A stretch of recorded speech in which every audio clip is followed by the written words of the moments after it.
have the time. Oh, of course you guys have the time. You all have your cell phones, right? Well, we use our cell phones for everything nowadays. If I took away your cell phone right now, it would be like I was cutting off your right hand. But something's got to change. The electromagnetic field radiation that's being emitted from your cell phone is enough to cause damage to you and to your unborn child. But you can do something to change that by taking measures to lower your cell phone usage. So today I want to talk to you about the problems, the causes, and the solutions involved in EMFs. Now let's look at the problems. There are three main problems involved in EMFs. The first problem is that we're becoming more and more electrosensitive. We're getting headaches, sleep problems, and nervous damage just from all this wireless technology all around us. The second problem is that there's a large rise in the diseases of our civilization. And the third problem is that the US government is not really doing anything to warn us about the dangers of EMFs coming from your cell phone and other wireless technology. Now you know the problems, so what are the causes? The first cause is that our bodies are made of electrically charged cells that use certain frequencies to communicate with each other. And they're being bombarded by all the radio frequencies coming from the cell phone towers and your Wi-Fi router. And it's causing our cells to get confused. Professor of biochemistry at Washington State University, Martin Paul, has done a lot of research on EMF exposure. And he finds that when the cells are exposed to low-level EMF radiation, it causes the cells to leak calcium, which causes oxidative stress. That causes DNA to break. Now, when your DNA gets damaged, that's something that you can pass down to your children, and your children can be born with birth defects.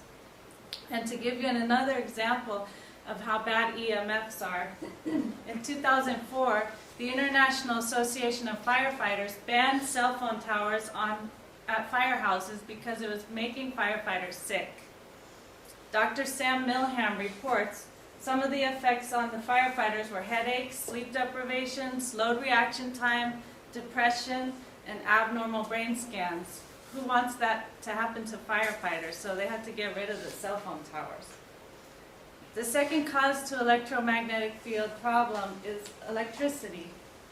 Dr. Samuel Milham, a medical doctor who worked at the U.S. Department of Health for over 20 years, wrote a book called Dirty Electricity, in which he traced the causes of a lot of our diseases of civilization that we attribute to poor diet and exercise to electricity.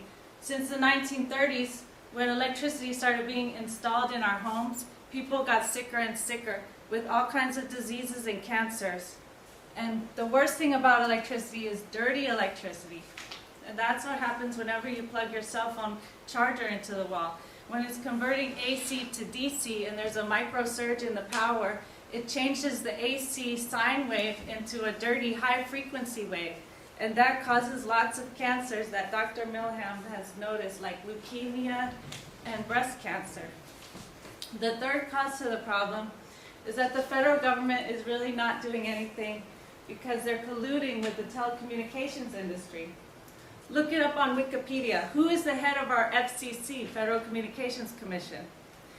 It's Tom Wheeler, and he was a former telecommunications lobbyist and representative of the cell phone companies. Now, while he was CEO of the Telecommunications Industry Association, in 1993, the organization hired esteemed epidemiologist Dr. George Carlo to prove that cell phones are safe. It was a $28 million research study. Instead, Dr. George Carlo was an honest man, and he found that it was actually causing DNA damage, which causes cancer.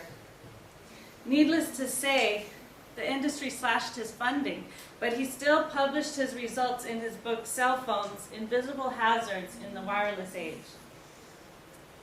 I was going to show you a clip, but it's not working.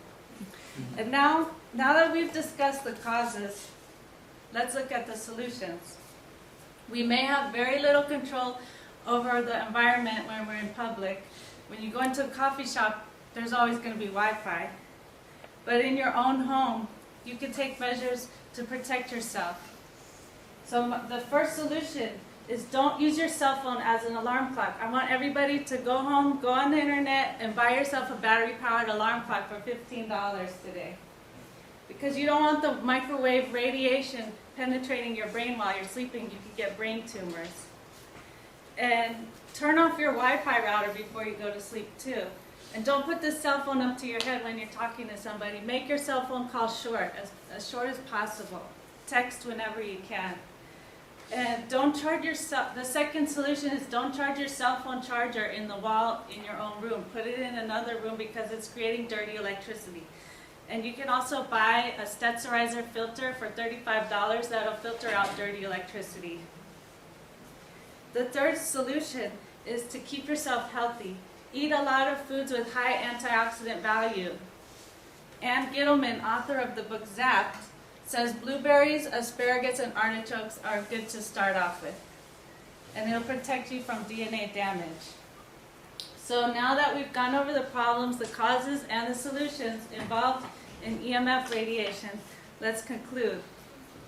So now I hope you're more aware of the problems, causes, and solutions involved in EMF. I want you all to start by buying a battery-powered alarm clock, and that'll be your first step in cutting off your right hand in order to save yourself. Now I leave you with a Bible verse, Matthew 5:30. If your right hand makes you stumble, cut it off and throw it from you. For it is better for you to lose one of the parts of your body than for your whole body to go into hell. Thank you.